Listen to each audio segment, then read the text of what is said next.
Novruz Azərbaycan xalqının nəzərində milli bayramdır, yoxsa dini bayramdır? Sərt mövqe ortaya qoyanlar var.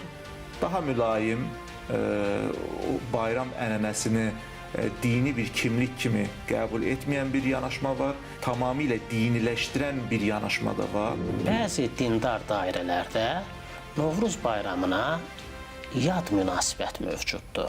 Bugün Azərbaycanda heç bir kəs Novruz ənənəsini qeyd edilərkən nə atəşpərəstlik yadına düşür, nə zərdüştlük yadına düşür, nə məcusilik yadına düşür. İslam əylənməyə, şadlanmağa qarşıdırmı? Siz hansı pəncərədən baxdığınızdan çox şey asıldı.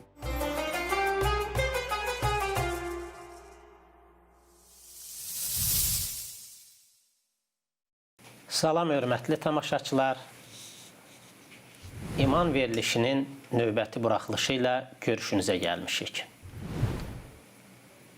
Bayramlar milli mənəvi ruhun yenilənməsində, sosial bütünləşmədə, fərdin və cəmiyyətin psixikasının sağlamlaşmasında mühüm rol oynayır.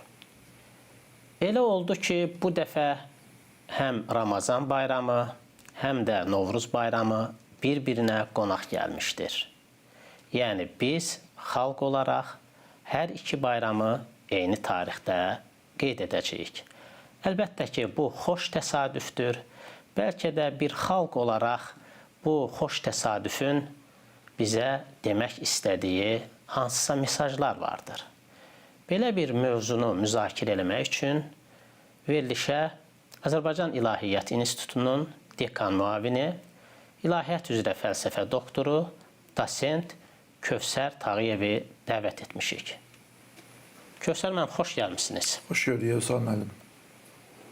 Kövsər müəllim, bildiyiniz kimi bu il Azərbaycan xalqı Novruz bayramı ilə Ramazan bayramını eyni tarixlərdə qeyd edəcəkdir. Sizcə, bu xoş təsadüfdə tarixin Azərbaycan xalqına vermək istədiyi hansısa sakral, möcüzəvi bir mesaj varmı? Yoxsa bu sadəcə tarixi yaxud təqvim təsadüfüdür? Təşəkkür edirəm, Evsal müəllim. Mövzu əlbəttə ki, hər il öz aktuallığını qoruyur. Bu il xüsusilə o aktuallıq gündəmdədir. Çünki qeyd elədiyiniz kimi Ramazan bayramı ilə Novruz bayramı bu il üst-üstə düşür. Hər iki bayram əslində bizim xalqın tarixindən süzülüb gələn, bəlkə milli kimliyimizi qoruyub saxlayan və Azərbaycan xalqının zehnində, hafizəsində xüsusi yer tutmuş bir bayramdır. Əlbəttə ki, bu bayramın bəlkə də qeyd etdiyiniz kimi üst-üstə düşməsi müəyyən məsələləri sorğulamaq üçün, müəyyən məqamların üstündən keçmək üçün gözəl bir fürsətdir. Çünki yəqin ki, irəliləyən dəqiqələrdə də danışacağıq. Bizim bir dini kimliyimiz var, bir də dünyəvi kimliyimiz var, milli kimliyimiz var. Bax, bunun ayrı-ayrı hər birinə məxsus xüsusiyyətlər var. Bəlkə bu bayramlarda o xüsusiyyətlərin daha aydın başa düşülməsi üçün gözəl bir fürsət ola bilər. Kövsər müəllim, milli kimlik dediniz. Biz Novruz bayramının milli kimliyimizdə, Ramazan bayramının da mənəvi dini kimliyimizdə oynadığı rolu necə xarakterizə edə bilərik?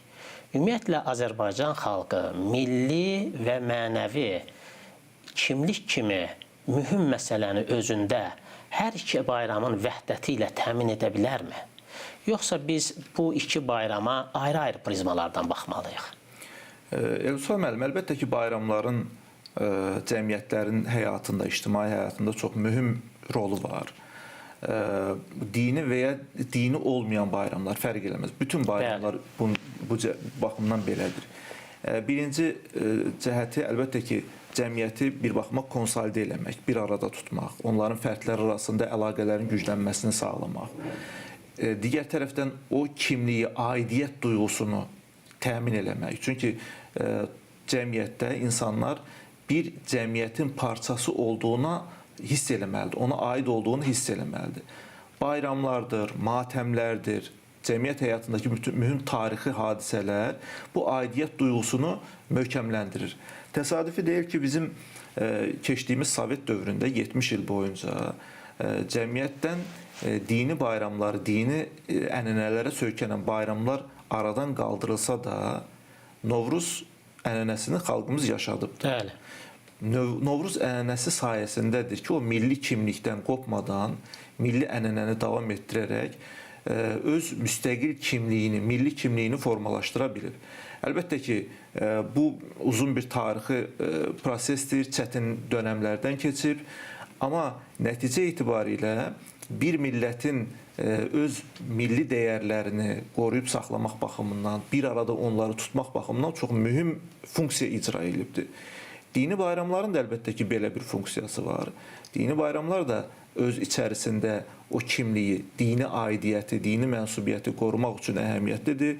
Bu sadəcə İslam dininə aid deyil, bütün dinlərin, ölkəmizdə də müxtəlif dinlər var və onların da özlərinə məxsus bayramları var. O bayramlar onlar üçün də eyni zamanda bir aidiyyət duyğusunu möhkəmləndirir və nəticədə onların öz davamlılıqlarını təmin etmək üçün bir fürsətə çevrilir. Əslində, bayramların digər bir xüsusiyyəti də o tarixi ardıcıllığı təmin etməkdir. Yəni, nəsildən nəsilə ötürülən bir adət-ənənənin davamıdır. Eyni zamanda milli hafizənin davamıdır. Yəni, biz tutaq ki, bayramlarımızı hardan öyrənirik? Keçmişdə ata-babamızdan görürük. Yəni, babalarımız, nənələrimiz bu bayramı qeyd edib, biz də qeyd edirik. Nəticə itibarilə o keçmişlə bir əlaqənin yaranmasına gətirib çıxarır. Və keçmişlə qurulan bu möhkəm bağ cəmiyyətin daha sağlam qalmasını və gələcək nəsilə bu ənənənin ötürülməsini təmin edir.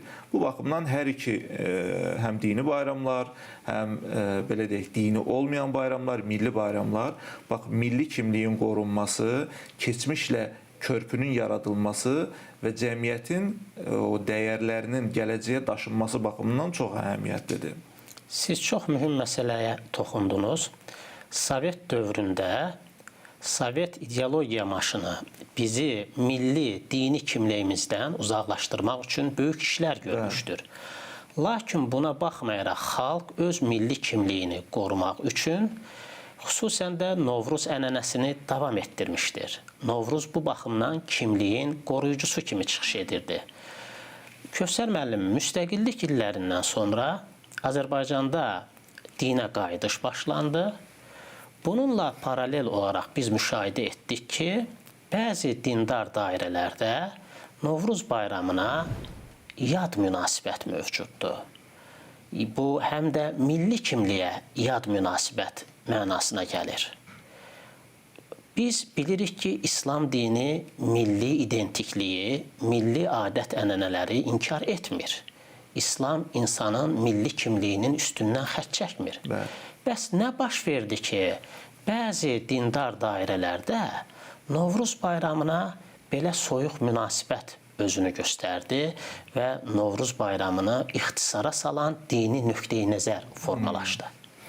Elsa müəllim, əslində doğru sual qurmusunuz. Ancaq sualınızın icazə verin bir hissəsinə bir şərh düşüm. Mən belə düşünmürəm ki, Azərbaycanda dindar kəsimlər arasında Novruz bayramını tənqid edən və ya ona soyuq münasibət bəsləyən şəxslər eyni zamanda milli kimliyə də mənfi münasibət göstərirlər. Açıq mən belə düşünmürəm. Sadəcə Novruz ənənəsinə, Novruz bayram ənənəsinə mənfi münasibət göstərilir. Bu baxımdan məncə o iki məsələni bir-birindən ayırmaq fayda olar. Novruz ənənəsinə qarşı göstərilən bu mövqe əslində bizim keçmiş klassik mənbələrimizdə yer alan qeydlərlə bağlıdır. Yəni o qeydlər elə qeydlərdir ki, yəni bir çox böyük mötəbər alimlərin əsərlərində bunlar keçir, fətvalarda keçir. Bu fitvaların verildiyi tarixi dövrlər var, müəyyən bir tarixi dövr var, ondan danışarıq. Mən elə gəlir ki, konkret olaraq xüsusilə fiqh mənbələrində keçən müəyyən görüşlər bu fikrin ortaya çıxmasına səbəb olur. Əlbəttə ki, bir mənalı deyil, tarix boyunca Novruz ənənəsinə qarşı müxtəlif yanaşmaların olduğunu görürük. Bir İslam ənənəsi içərisində sərt mövqe ortaya qoyanlar var. Daha mülayim bayram ənənəsini dini bir kimlik kimi qəbul etməyən bir yanaşma var. Bir də belə deyək, artıq daha çox mənimsəyən bir ənənə də var. Bu da təsadüf deyil.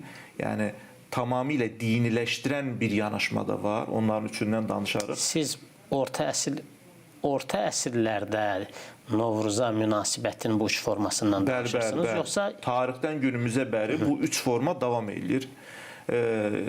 Gəlin istəyirsiniz, mən daha Peyğəmbər dövründən bir-iki nümunə verim. İslam dini mənbələrində ümumiyyətlə başqa dinlərin bayramları ilə bağlı çox məlumat yoxdur. Yoxdur, bəli. Bir tək Novruzun adı keçirməyən hədis mənbələrində, əsasən mötəbər hədis mənbələrində iki yerdə biz buna rastlayırıq. Mənbələrdən birində Peyğəmbərin Mədinəyə hicrətindən sonra orada qarşılaşdığı bayram ənənəsi öz əksini tapır. Peyğəmbər soruşur ki, bu nə ənənədir? Baxırlar ki, insanlar həmin gündə əylənirlər və onlar iki bayram olduğunu deyirlər. Bu qeydlərdə Novruz və Mihrican bayramları olduğu qeyd olunur. Və üzr istəyirəm, hədisin birbaşa mətnində bu adlar keçmir. Keçmir, bəli. Sonralar hədislərə şərh gətirənlər məhz bu iki bayramın sözü gedən bayram olduğunu deyirlər. Deyirlər, bəli. Çox doğru məqamdır. Yəni hədisin özündə bu məqam keçmir. Peyğəmbər gəlir gör, iki bayram keçirirlər. Ehtimal ki, mən belə təxmin edirəm, o dövrdə adətən bayramlar belə olur. Ya dini ənənədən qaynaqlanan bayramlardır, ya da məhsuldarlıqla bağlı bir ənənədir. Yəni əkinçilikdir, təbiət hadisəsi ilə bağlı. Təbiət hadisələr, təbiətin dəyişdiyi dövrlər. Peyğəmbər bu iki bayramın İslam dinindəki iki bayramla əvəzləndiyini qeyd edilir. Bu hədisin içərisində o bayramları pis göstərəcək, mənfi göstərəcək əslində bir məqam yoxdur. Sadəcə bunun əvəzləndiyini deyir. Digər bir hədis rəvayəti Həzrət Əli ilə bağlı gələn bir rəvayətdir. Onun xəlifəliyi dövründə bir nəfər ona hədiyyə gətirir, bir şirniyyat gətirir, verir. O da bunun nə münasibətli olduğunu soruşur. Deyirlər ki, bu Novruz hədiyyəsidir. Və Həzrət Əli də orada Novruz vaxtı gedən bu hədiyyələşmənin xoş bir adət olduğunu nəzərdə tutaraq hər gününüz Novruz olsun şəklində belə bir açıqlama verir. Bunun xaricində ilkin İslam mənbələrində Novruzla bağlı hər hansı bir qeyd yoxdur. Daha sonra İslam alimlərinin Həzrət Əlinin həmin o sözü Novruzun dini bayram kimi təsdiqlənməsində referans götürülə bilərmi? Qətiyyən. Yoxsa Həzrət Əli Novruzun bayram olduğunu bilirdi, bayramlaşma yaxşı anı ifadə edir. Bir növ Həzrət Əli bildirmək istəyir ki, bütün gününüz Novruz olsun, yəni bayram olsun. Bəli. Biz bunu belə başa düşməliyik. Bəli. Əks halda biz qəbul etməməliyik ki, İslam dinində iki dini bayramla yanaşı, üçüncü bir dini bayramın mövcudluğunu məhz bu sözə əsasən biz təsdiqləyə bilərik. Bəli, tamamilə doğru deyil Hüseyn müəllim. Yəni bəzən yanlış izahlarla qarşılaşmaq olur. Yəni Həzrət Əlinin bu sözünün Novruz ənənəsinin müqəddəsləşdirilməsi kimi, dini əhəmiyyət verilməsi kimi başa düşüldüyü olubdur və tarixən gələn, bunu izləyən zəncir, yəni Həzrət Əlinin bu sözünü təqib edən zəncir, daha sonra İslam dini içərisində müəyyən ənənələrdə bu dinin biraz müqəddəsləşdirilməsinə gətirib çıxarılır. Bu bayramın. Nəticə etibarilə burada bəzi qeydlər düşürübdür. Yəni Həzrət Əlinin bu dövrdə Novruz bayramında taxta çıxdığı, Fatimə ilə evləndiyi nə təsadüfsə bu dövrlərə gəlib düşür və bundan yola çıxaraq bu bayrama dini bir əhəmiyyət, dini bir xüsusiyyət qazandırmağa çalışan belə bir mövqe ortaya çıxıb. Bu mövqe açığı, yəni İslam görüşü ilə uyğunlaşmayan bir mövqedir.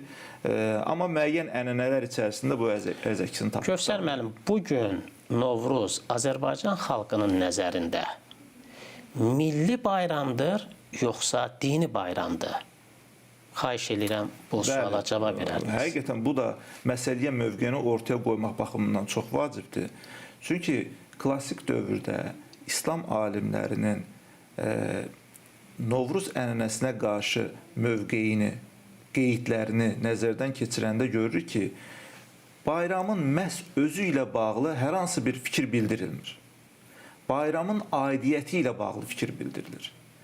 Orada bir təşəbbüh məsələsi var. Yəni, başqa bir qövmə bənzəmək, başqa bir topluluğa bənzəmək. Klassik ənənədə Novruz bayramı məcusi ənənəsi ilə əlaqələndirilir.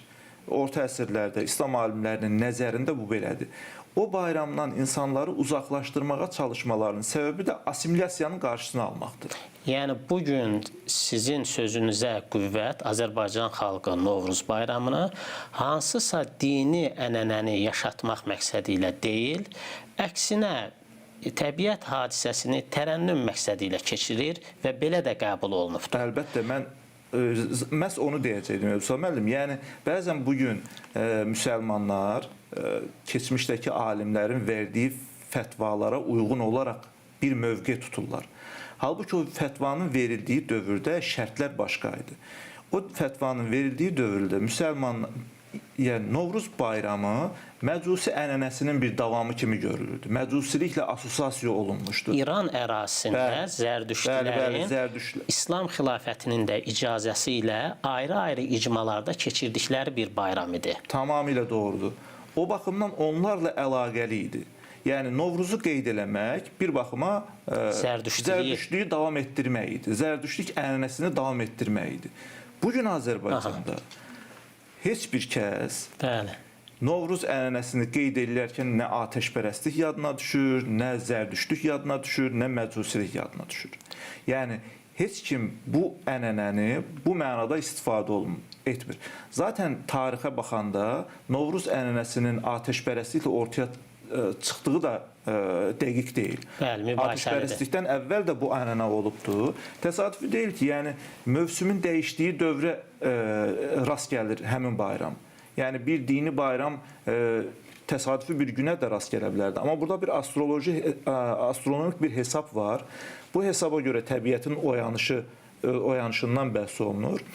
Və bu gözəl ənənə belə görünür ki, qədim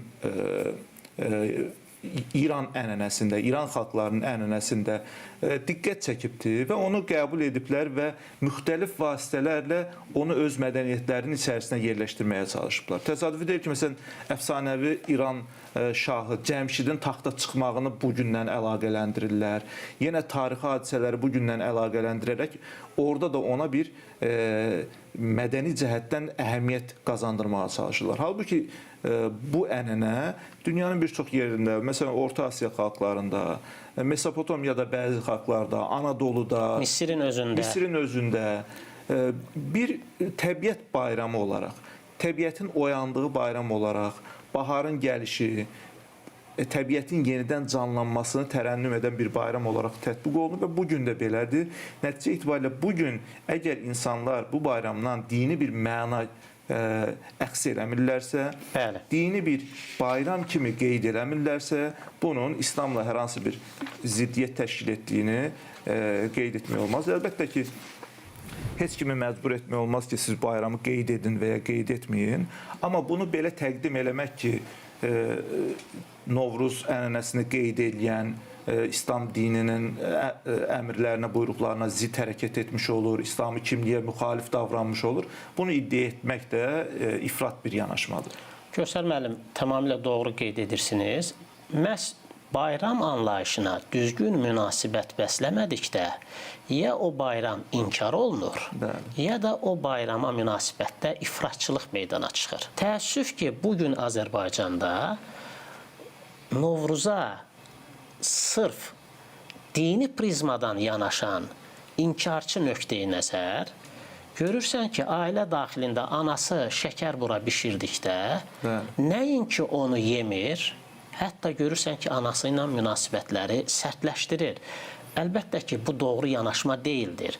Bir daha qeyd edirik ki, tarixdə başlanğıcını nədən götürürsə götürsün, bugünkü vəziyyətində Novruz nəyi ifadə edirsə, biz ona uyğun olaraq hökm çıxarmalıyıq. Böyük İslam ilahiyyatçısı İbn Əl-Qəyyim deyirdi ki, fəqih o kimsədir ki, əvvəlcə mövcud vəziyyəti araşdırır, mövcud vəziyyətə uyğun hökm verir. Və siz ilahiyyatçısınız Kövsər müəllim. İllətin, yəni səbəbin dəyişilməsi ilə hökmün dəyişilməsi deyilən bir qayda var. Tamamdır. Bəli, orta əsrlərdə bəzi müsəlman fəqihləri Novruzun sırf zərdüşti bayramı olduğu üçün keçirilməsini qadağan edən fitvalar vermişlər. Çünki Novruz o dövrdə bir dinin bayramı idi. Amma bugün Azərbaycan ənənəsində, Azərbaycan coğrafiyasında Novruz hansısa dinin bayramı deyil. O sırf təbiət hadisəsini tərənnüm edən bir mərasimdir. Və ona görə də fitva dəyişilməlidir. Novruzu qeyd etməklə Azərbaycan xalqı milli bütünləşmə, sarıdan, yaxud digər məsələlər baxımından nələr əldə edir? Yəni, Novruzu qeyd etməklə Azərbaycan xalqı nə əldə edir? Bu bayram hansı niyyətlə keçirilir? Bu niyyətə baxmaq lazımdır. Əgər bu niyyət hər hansı bir dini təzim etmək, böyütmək, onun xatirəsini yaşatmaq, dini məqsədlə həyata keçirmək funksiyası icra edilirsə, buna icazə vermirlər. Bəli. Yox, əgər bu təbiətin oyanışı, bahar bayramı, şənlik, həmrəylik, cəmiyyəti bir arada saxlayan xoş bir gün kimi nəzərdən keçirilirsə, bunda hər hansı bir problemin olmayacağını qeyd edirlər. Təsadüf deyir ki, Hüsam müəllim, deməli, Abbasi xəlifəsi demək, mütəvəkkil Allahın dövründə özünün bu bayrama xüsusi marağı olubdur, bayram qeyd olunubdur.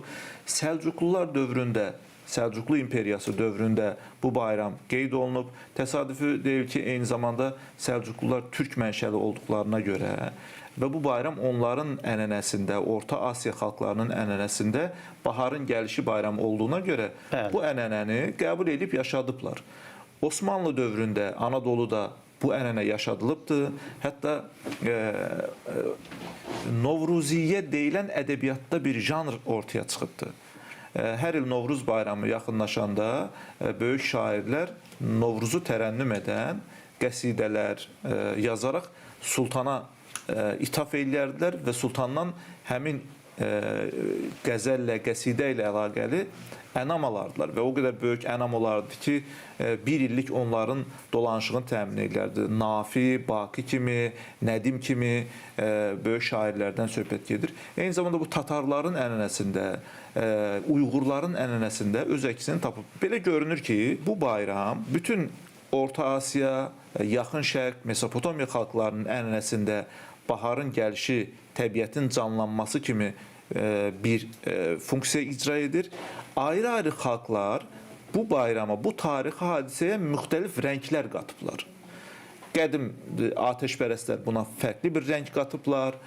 Türk coğrafiyalarında fərqli bir rəngdə olubdur. Müsəlman Türk coğrafiyalarında başqa bir rəngdə olubdur. Bugün isə bizdə tamamən başqa bir rəngdədir. Əlbəttə ki, bu bayram sualınıza gələcək olsaq, bu bayram keçmişdən bugünə Azərbaycan xalqının birliyini, bərabərliyini təmin edən bir bayram olaraq öz mövcudluğunu qoruyub. Bayramların bir digər xüsusiyyəti də ictimai barışığı təmin eləməkdir, Hüsam müəllim, ictimai barışıq. Bəzən insanlar müxtəlif fikirlərdə olurlar, ictimai, siyasi, dini cəhətdən fərqli anlayışlara sahib ola bilirlər. Cəmiyyət bəzən müxtəlif fikirlərdə ola bilir. Müxtəlif, deyək ki, ideoloji qruplar, məzhəbi fikirlər, bayramlar məhz o qrupları bir araya gətirmək, cəmiyyətin bütünlüyünü, bütövlüyünü təmin eləmək və onları monolit şəkildə bir arada tutmaq üçün gözəl fürsətdir. Novruzun da bizim üçün daşıdığı funksiya bu olmalıdır. Novruza bu gözlə baxmaq lazımdır. Ona hər hansı bir dini, yad gözlə baxıb, keçmişdə müəyyən tarixi şərtlərdə alimlərin verdiyi fətvaların kölgəsində baxmaq doğru deyil və bu eyni zamanda İslamı da nəzərdən salan bir yanaşmadır. Yəni, bugün siz cəmiyyətin əksərinin tarixən gələn bir ənənəsini dini həssasiyyətlə rədd etdiyiniz zaman bu İslama da zərərdir, cəmiyyətin birliyinə və bərabərliyinə də zərərdir. Bu baxımdan bu bayramları funksional cəhəti ilə nəzərdən keçirmək və bu şəkildə qəbul etmək daha məntiqlidir.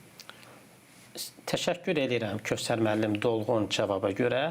Biz nəzərə almalıyıq ki, Azərbaycanımızın özündə də bugün hal-hazırda Novruz bayramına münasibətdə iki əsas nöqteyi nəzər güclüdür. Bunlardan birincisi Novruz bayramını inkar eləmək, qəbul etməmək. Digəri isə Novruz bayramına dini don geyindirmək. Biz bir mənalı şəkildə qəbul etməliyik ki, Novruz Azərbaycan xalqının milli bayramıdır. Hal-hazırda Azərbaycan xalqı onu sırf qeyri-dini elementlər əsasında yaşadır. Bununla yanaşı Novruz Azərbaycan xalqında milli bütünlüyü, milli barışı, kollektiv sevinci təmin eləyir. Və əlbəttə ki, digər görüşə gəlincə, bəzən biz hər hansı bir məsələni İslam adına qadağa edərkən və biz əslində İslamın sosiallaşmasının qarşısını alırıq. Əsassız yerə bir şey qadağan edildikdə İslam sosial həyatdan təcrid olunmağa başlayır.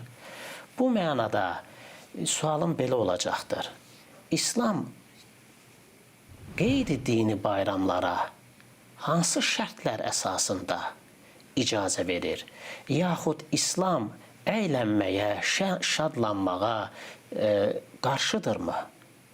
Yoxsa müəyyən şərtlər daxilində insanın fitri tələbatı olan dincəlmək, sevinmək İslam tərəfindən məqbul hesab olunur? Bəli, İslam dinində əlbəttə ki, bayramların iki dənə bayram olduğunu qeyd elədik, Ramazan və Qurban bayramları.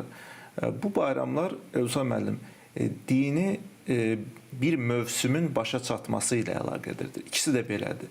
Ramazan bayramında biz bir aylıq Ramazan ibadətini başa vurduğumuza görə bir şükür bayramı olaraq qarşımıza çıxır.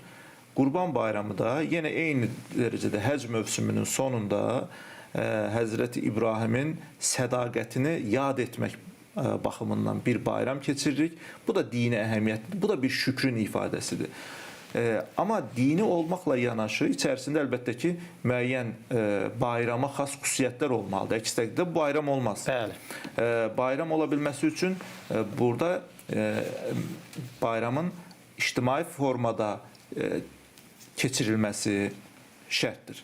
Bunun üçün, məsəl üçün, bayram namazları bu baxımdan bir ictimailəşmə, sosiallaşma ünsürü olaraq təqdim oluna bilər.